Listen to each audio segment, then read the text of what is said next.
لە ڕێوڕسمێکدا دووەمین ساڵیادی ڕاپەڕینی دەڤەری سۆران و ڕەواندوز کرایەوە. هاوڵاتیان بیرروڕایی جیاوازیان لەسەر ئەنجام و ئەنجامی ڕاپەڕین هێو پێیان وایە نەتوانراوە دەستکەوتەکانی بە پیرۆزی بهێڵدرێنەوە. سەرۆکی فراکسیۆنی کۆمەڵی ئیسلامی لە پەرلەمانی کوردستانیش دەڵێ خەڵکی کوردستان زوڵموستەمی باسییان ڕەت کردەوە، بەڵام بەداخەوە ڕاپەڕین ئامانجەکانی خۆی نەپێکە. ساڵانە لە سەرەتای مانجی ئادار لە دەڤەری سۆران و ڕەواندوز یادی ڕاپەڕین دەکرێتەوە و بەو بۆنەیەوە مەراسیمی تایبەتی بەڕێوە دەچێت. لە مەراسیمی ئەم ساڵدا هاوڵاتیان بیرروڕای جیاوازیان لە سەرنجام و دەستکەوتەکانی ڕاپەڕین هەیە و پێیان وایە لە پاڵناوەکەیدا نەتوانراوە ئامانجەکانی ڕاپەڕین بە پیرۆزی بهێڵرێنەوە. پێم وایە ئامانجەکان یان برێندا و داخوازەکانی جەماوەر وەکو پێویست نبووە لە ئاسدا و داخوازی جەماوەر نەبووە ئەوە کە ئەوەی کە ڕاپەڕین لە پێناوی کراوانە ینی وەکو پێویست نبووە لە ئاسدا داوا و داخوازی جەماوەر نەبووە. وەڵا داواکاریم هەیە جارێکیش بە یەک ڕێزی هەمومان تێبکۆشین، هەمومان خزمەت بکەین بە نیشتیمانەکەمان بۆ بەدەهێنانی ئامانجەکانمان کە ئامانجی سەربەخۆی کوردستانە.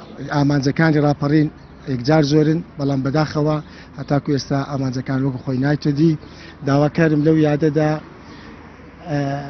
زیاتر لایەنەکان و زیاتر خەڵک هەستی کوردایەتی و نیشتیمانی بەرز بێتەوە کە بەداخەوە ئێستا وای نابینین. سەرۆکی فراکسیۆنی کۆمەڵی ئیسلامی لە پەرلەمانی کوردستان دەڵێت خەڵکی کوردستان ڕەفزی زوڵم و ستەمی باسییان کرد و ڕاپەڕین، بەڵام بەداخەوە ئامانجەکانی خۆی نەپێکا و چەند دیکتاتۆرێکی نوێ دەرکەوتن.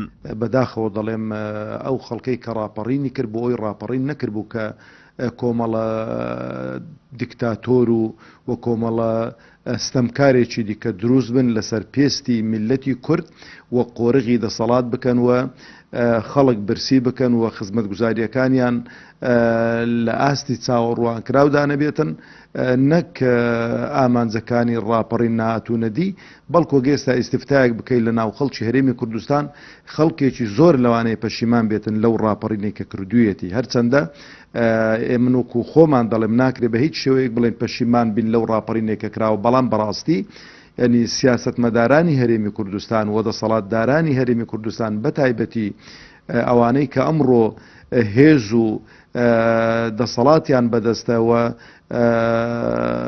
دارایی هەرێمی کوردستانیان بەدەستە، نمونەیەکی زۆر قێزەون و خراپیان پیشانی خەڵکی هەرێمی کوردستاندا لە دەسەڵاتداریەتی لە حکومڕانیدا.